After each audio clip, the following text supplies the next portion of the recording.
Entrevista. O andradense Bruno Pastri vem construindo uma bela carreira ao longo da última década. Historiador especializado em museografia e patrimônio cultural, mestrado em arqueologia e etnografia e com doutorado em andamento em antropologia, hoje ele vive na cidade de Diamantina, localizada no Vale do Jequitinhonha, em Minas Gerais. Até pouco tempo, o historiador colaborava com a Prefeitura de Andradas no árduo trabalho de resgatar as origens italianas do município. Para falar sobre tantos assuntos, Bruno está ao vivo em nossos estúdios. Bom dia, Bruno. Bom dia, é um prazer receber aqui mais uma vez. Sempre um prazer estar conversando com os ouvintes da Rádio Vinícola. E é um prazer receber você. Bruno, vamos começar pelo fim, não é? Recentemente um grupo de Andradas esteve em Diamantina e foi recebido por você lá. E o pessoal voltou falando que é um trabalho maravilhoso que você desenvolve naquele município. Eu queria que você começasse contando sobre esse trabalho. Como é que você foi parar lá em Diamantina, uma cidade que tem tanta história? Eu fui para Diamantina principalmente porque aqui em Andradas estava uma situação complicada, porque apesar de eu ter um vínculo com a prefeitura, na época eu tinha um vínculo com a prefeitura, era um vínculo que não era muito estável, né? Então eu sempre ficava à mercê de uma situação que um dia podia receber, um contrato mais firme, ou talvez não, mudasse a política. E aí eu prestei um concurso federal e passei nesse concurso para trabalhar na Universidade Federal dos Vales de Jequitinhonha e Mucuri, que fica lá em Diamantina. E eu trabalho num laboratório de arqueologia e estudo da paisagem, que é o único laboratório de arqueologia do norte de Minas Gerais. Diamantina é uma cidade assim especial, né? Todos os ouvintes assim devem ter escutado, né? Da época da Chica da Silva, do Juscelino Kubitschek, que é de lá, e tantas outras coisas. É uma cidade que tem um patrimônio arqueológico assim impressionante, né? É uma própria comparação com Andradas, né? Andradas nós temos um sítio de pintura rupestre, que é conhecido por enquanto, né? Provavelmente vão ter outros. Diamantina hoje já tem 338. Então, assim, é uma quantidade de sítios de pintura rupestre, de sítios pré-históricos, arqueológicos, com relação à época da escravidão.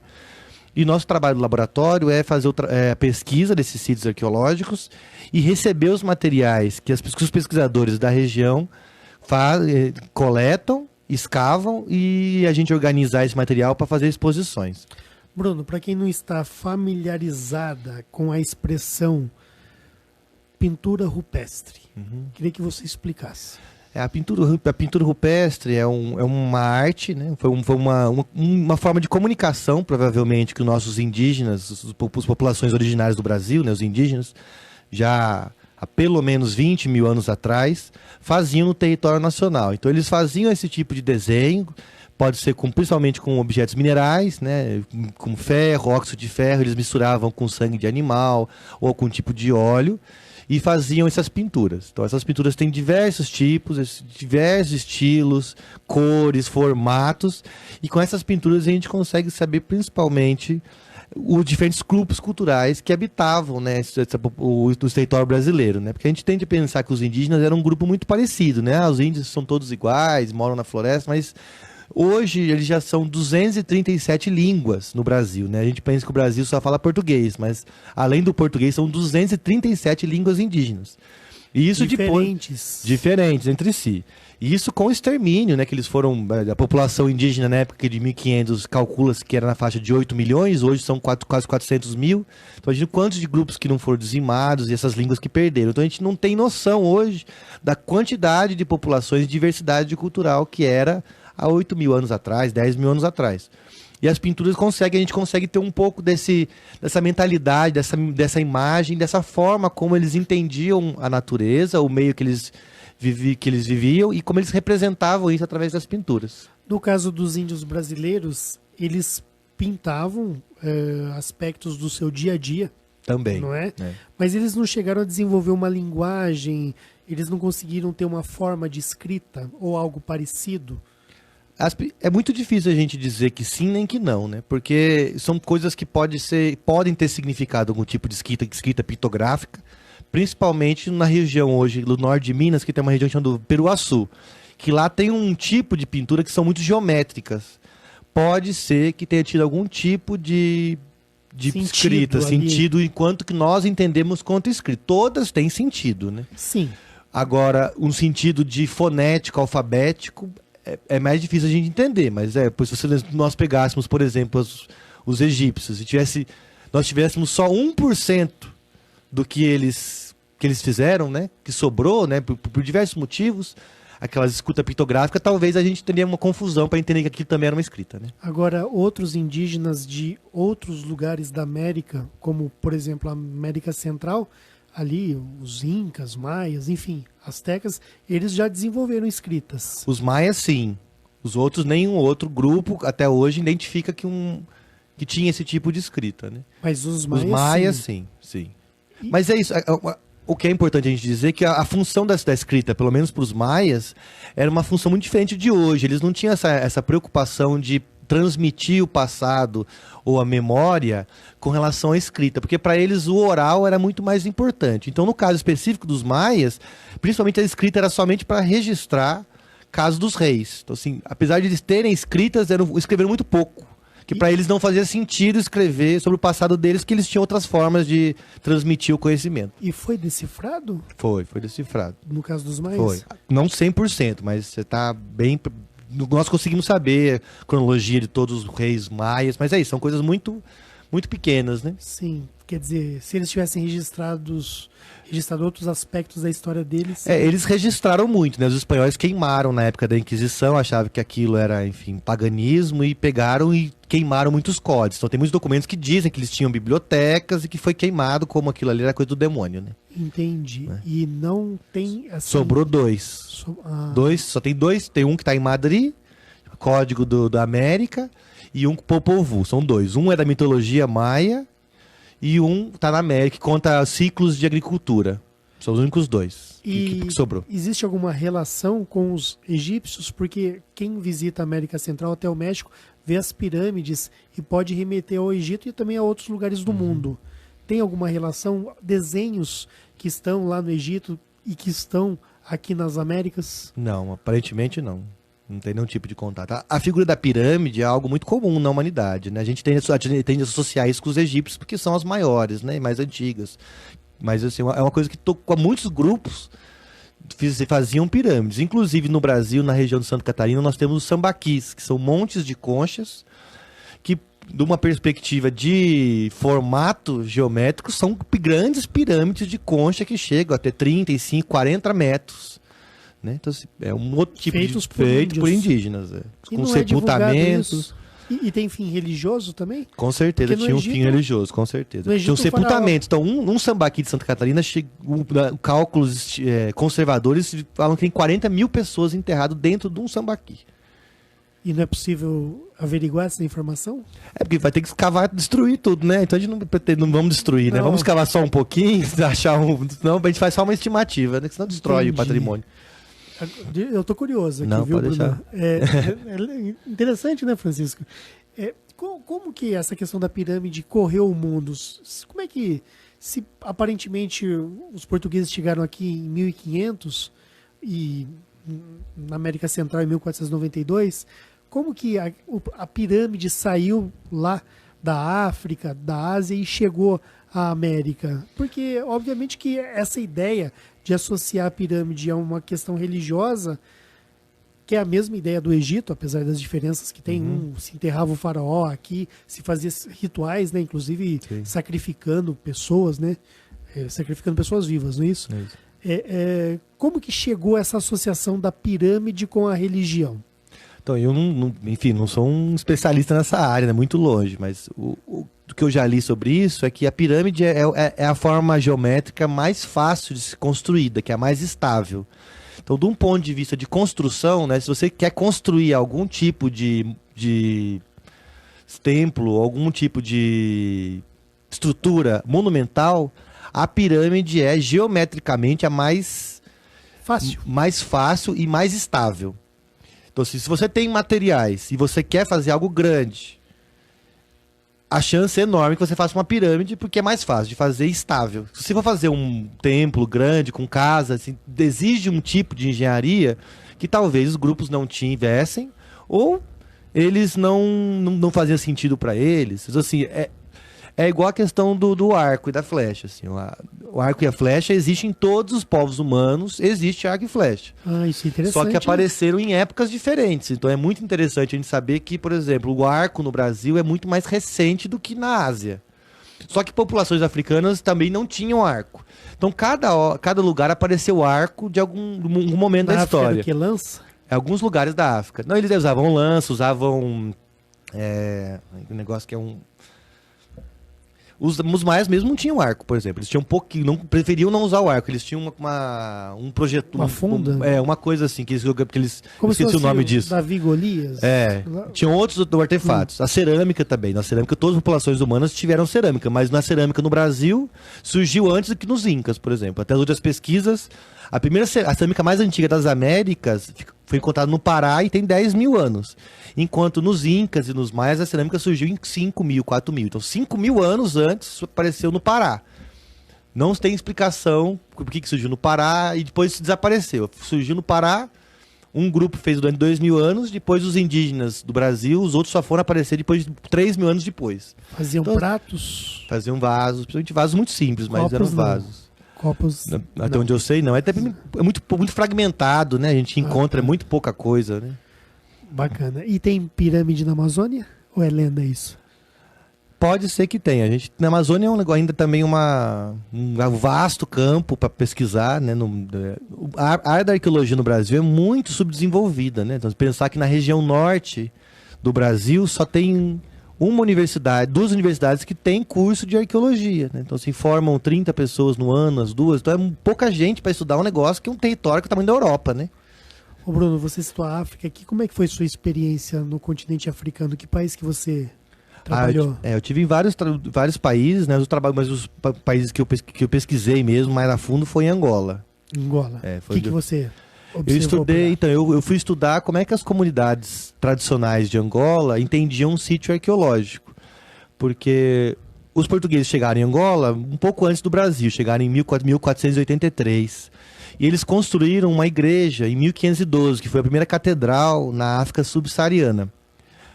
Não era uma grande igreja, mas foi uma primeira igreja nessa região.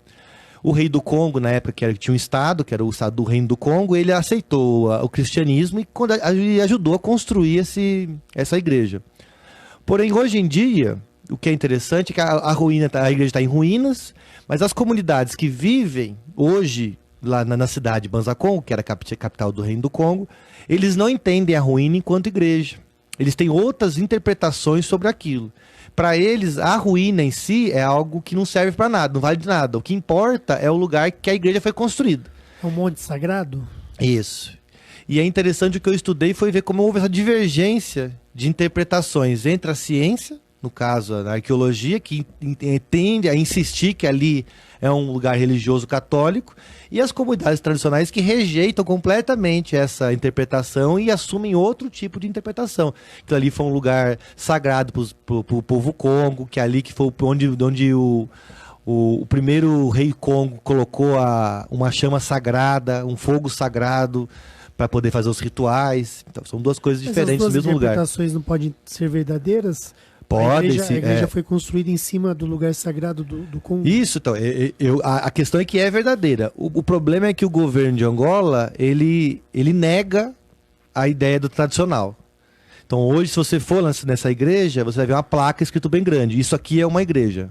Entendi. E despreza as opiniões das populações locais, o que é um problema. Entendi. Porque fica um monumento para a cidade onde não tem vínculo com o que as populações vivem aquilo. Né? Não teria problema, porque historicamente é comum, quando uma religião chega em um lugar, ela constrói seus templos a partir de lugares sagrados até então. Né? Tem várias igrejas que viraram mesquitas na Europa, sim. Né? A partir da chegada. Os incas também. E tudo, por aí vai. Ô Bruno, a gente começou falando então dos índios brasileiros, mas é um assunto que eu gosto muito. Fiz um monte de pergunta aí para você que não estava aqui Tudo bem. No script, né? Vamos voltar então para Diamantina, não é? Então você recebeu lá o grupo de andradenses e o que você explicou para eles ali? Faz um resumo ali do que você apresentou para essas pessoas. Nós mostramos nossa coleção, que nós temos uma coleção vasta de artefatos arqueológicos. Nós temos grande quantidade de pontas de flecha, nós temos facas, machados de lítico, material polido, tanto pedra lascada como pedra polida. Também tem uma coleção grande de cerâmica, também de vários grupos culturais indígenas do norte de Minas Gerais, Tupinambás, G, Ibo, tantos outros. E também mostramos uma parte da coleção nossa bacana que nós temos, que é uma coleção que o laboratório fez uma pesquisa na casa da Chica da Silva. Foi escavado, o quintal da Chica da Silva foi escavado, da casa dela. E encontrou-se uma grande quantidade de artefatos. Isso traz mais complexidade para a história da casa da Chica da Silva, né? Porque a gente conseguiu, por exemplo, um caso especial é que a gente encontrou mais de 300 cachimbos no quintal da casa da Chica da Silva. Então, assim, ou ela fumava muito cachimbo, fumava muito e gostava de trocar cachimbo praticamente cada 2, 3 dias, ou aquilo ali, na verdade, fosse uma fábrica de cachimbos. Então isso traz complexidade, né? Então que interessante que um lugar onde ela morava, na verdade, não era só um lugar de residência, ela também tinha uma unidade produtiva de cachimbos. Século XVIII? Século XVIII, final do século XVIII. Então isso traz uma coisa que até então os documentos nunca tinham revelado isso com relação a isso, e aí a gente consegue agregar que provavelmente a casa dela foi um polo de fabricação de cachimbo. E qual material usado para fabricar? Barro, e muito bonitos, muito decorados, com vários formatos, formato de santos, formato de cruz, formato de caras, formato de árvore, folhas, assim, uma variedade muito grande, muito artístico, muito bonito. Bruno, vamos para Andradas agora. Vamos. Né, você fez um trabalho aqui, né, para ajudar nesse resgate. Inclusive teve um fato que eu considerei sensacional. Tinha um acervo no fórum aqui, né? Provavelmente seria queimado. Isso. Com acho que um século de informações. Mais de um século. E aí você conseguiu encontrar lá e recuperar esse material. Conta um pouquinho disso. Isso foi na época que eu estava fazendo a pesquisa do Museu do Vinho, né? Que a gente estava, na época, os ouvintes, os cativos ouvintes vão lembrar das entrevistas que tivemos aqui. Né? Na época eu estava coordenando a questão do Museu do Vinho. A gente precisava de informações com relação às adegas e com relação à questão de divisão de terras, que era um grande dilema, né? Quando um produtor de vinho morria, o que acontecia com as terras, né? Então, muitas vezes eram divididos de forma harmônica, mas muitas vezes não, né? Tinha questão judicial, e eu fui atrás da justiça para ver se no judiciário tinha arquivos que conseguia mostrar com clareza como é que era o território da adega, quantos parreirais que tinha, quantos materiais, por isso que entrava no inventário, né, da pessoa, e eu conseguiria então, através do inventário, saber como era a adega, o tamanho da adega, a produção da adega. Só que chegando lá, eu percebi que, além desse material que tem lá, o mais interessante era a coleção de jornais, né, que era uma curiosidade que na época, e até hoje, né, muitas vezes o judiciário solicita, na época era obrigatório, né, toda vez que tinha um casamento, ou a pessoa que tinha um mandato de prisão, qualquer tipo de comunicação do judiciário com a população era através de jornal. E como não tinha jornal digital na época, né, os jornais que eles escolhiam eram os jornais da cidade. Então o jornal, o judiciário mandava publicar, por exemplo, alguém que tinha contra algum casamento da cidade, ou um óbito que morreu alguém. E esse jornal era arquivado, uma cópia dele era arquivado no processo. Então tem processos lá de casamentos. Então, uma caixas e caixas de casamento, que são, né, enfim, informações que são interessantes, mas o mais interessante é o jornal, que por causa desse fato singular que é do casamento, do óbito, do mandado de prisão, foi salvo a informação. Então a gente consegue ver coisas fantásticas, inclusive o jornal mais interessante, né, que eu estudei na época, foi a questão do jornal que marca a mudança do nome, né, de Caracol para Andradas, que está lá na prefeitura, lá no gabinete do Rodrigo, está lá hoje lá. Se você não chega, provavelmente iam queimar. Tinham queimar. Já estava com ordem de queima já. Aí foi todo digitalizado, né? Então, eu não sei como está hoje, se o prefeitura conseguiu esse acervo, fiz a solicitação na época, mas independente disso, já foi todo digitalizado. Então, cópia de tudo, tá salvo isso na nuvem, nos arquivos digitais. Bom, você foi embora, mas o trabalho aqui em Andradas continuou. Né? Até hoje sim. Tem o historiador o Ricardo fazendo um belo trabalho aqui, muito, ele também é muito interessado no assunto. Para o futuro, você acha que Andradas caminha aí a bons passos para ter realmente essa preservação da história italiana no município? Você vê que Andradas está no caminho certo? Não, sem dúvida. Eu acho que o mais difícil foi feito, que é estruturar uma política municipal de desenvolvimento cultural. Foi feito, na época eu fiz isso junto com a Secretaria, a gente fez um projeto de 10 anos cronogramas anuais para serem cumpridos. Então, só isso já tem um planejamento que é algo que nunca teve antes. Então, um planejamento já ajuda, independente da gestão que for vir, né, daqui a 2 anos, 1 ano e meio, ele já tem um norte. Já tem uma equipe treinada que sabe o que fazer para evitar o que acontecia antigamente, que mudava a projeção da prefeitura, mudava todo mundo, ninguém sabia do que fazer, e aí começava do zero, e perdia muito tempo, e perdia foco. Então já sabe, já tem um corpo técnico que sabe o que fazer. E a gente vê um bom interesse com relação, pelo menos, à prefeitura, né, como está hoje, de mudar e encarar esse passado como um valor que nós temos em Andradas. Para mim, o maior exemplo foi a Festa do Vinho, que finalmente, né, depois de tantos apelos da comunidade, meu também, de todos os produtores de vinho, voltou para um formato que acredito que, né, os ouvintes devem concordar, grande parte deles, que foi um sucesso. Foi uma festa que teve a preferência da população, da família e primou principalmente pela cultura, pelos valores da cultura do vinho. Eu acho que isso foi fundamental, foi só a primeira festa, eu acho que o caminho é esse, é desenvolver. Se foi feito com 130 mil, imagina se tivesse os 300 mil que eram dos anos anteriores, o que não teria sido essa festa, né? Teria sido muito maior, então assim, é um caminho. Então, do ponto de vista da prefeitura, eu estou bem tranquilo, acho que é um caminho futuro e nós temos preocupação só em outras esferas, né? O Estado com problema de pagamento e a União, que, enfim, muito complicado, cortou verbas para a cultura, extinguiu o Ministério da Cultura e muita instabilidade, né? Então, como é que difícil fazer planejamentos longos se a gente não sabe nem se vai vir verba, né? Bom, vamos esperar que o Brasil melhore, né? Financeiramente aí, porque dinheiro, infelizmente, nesse sentido é importante. Precisa do dinheiro para custear tantos projetos interessantes aí. Bruno, obrigado pela sua participação. Tem um monte de perguntas que eu queria fazer ainda. Tá bem. Mas vai ficar para uma próxima. Tudo bem. Então, estou aqui, quando estiver em Andradas, sempre eu comunico aí pra gente conversar. Tá bom. E só, pode dizer só os ouvintes, que a semana que vem, provavelmente na sexta ou no sábado, eu vou estar junto com uma equipe da prefeitura fazendo um trabalho das pinturas, né? Que a gente veio aqui comunicar também, falar das pinturas rupestres, que aqui em Andradas também tem, né? Um sítio arqueológico, Toca do Grotão, que tem umas pinturas. E eu vou estar aqui agora, aproveitando que eu estou esses dias aqui, eu vou fazer um pequeno estudo para tentar identificar quantas figuras são, qual o formato delas, se tem alguma que é mais antiga que a outra, e fazer um pequeno estudo para tentar fazer um artigo acadêmico, participar de congressos, para divulgar, né, o achado de Andradas para a comunidade científica. Legal, se for possível, vou querer ir junto lá. Pode ser. Bater umas fotos lá e ver você trabalhar. Tá convidado. Tá bom, Brunão? Obrigado e até a próxima.